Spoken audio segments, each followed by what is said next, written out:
இயேசுவின் நாமத்தினாலே இந்த மதிய வேளையிலே உங்களை அன்போடு வாழ்த்துகிறேன். குயவனே, இந்த நிகழ்வின் அடிப்படையிலே ஜெபத்தின் மேன்மையை குறித்து நாம் தியானித்துக் கொண்டிருக்கிறோம். மோசே இஸ்ரவேல் ஜனங்களை வழிநடத்தி வந்த பின்பு தலைமை பொறுப்பு யோசுவாவினிடத்திலே வருவதை குறித்து யோசுவாவின் புஸ்தகம் 1ஆம் அதிகாரம் 5 முதல் 9 வசனங்கள் வரைக்கும் நாம் வாசிக்க முடியும்.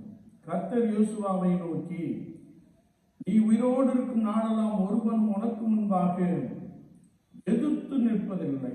நான் மோசையோடே இருந்தது போல உன்னோடும் கூட இருப்பேன். நான் உன்னை விட்டு விலகுவதும் இல்லை, உன்னை கைவிடுவதும் இல்லை. பலம் கொண்டு திடமனதாயிரு.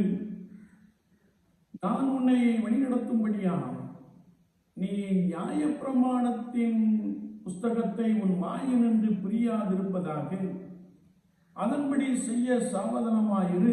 அப்பொழுது நீ புத்திமானாய் நடந்து கொள்வாய். நீ போகும் இடமெல்லாம் தேவனாகிய கர்த்தர் உன்னோடே இருக்கிறார் என்ற ஒரு வார்த்தையை நாம் வாசிக்க முடியும். வேதம் நமக்கு தெளிவாய் கற்றுக் கொடுக்கிறது. கர்த்தருடைய சமூகத்திலே காத்திருந்து வேதத்தை தியானிக்கின்ற பொழுது அவன் செய்வதெல்லாம் வாய்க்கும் என்ற வார்த்தையின்படியே பரிசுத்தத்தோடு கூட கர்த்தருடைய சமூகத்திலே காத்திருக்கின்ற பொழுது ஆண்டவர் தந்த மகிமையான ஜீவ வார்த்தைகளை, வாழ்வழிக்கும் வார்த்தைகளை நான் விருப்பத்தோடு கூட தியானம் பண்ணி அதன்படி நடக்கின்ற பொழுது கர்த்தரோடே இருக்கிறார். கர்த்தருடைய சமூகத்திலே காத்திருப்போம், வேதத்தை நன்றாய் வாசித்து தியானிப்போம்.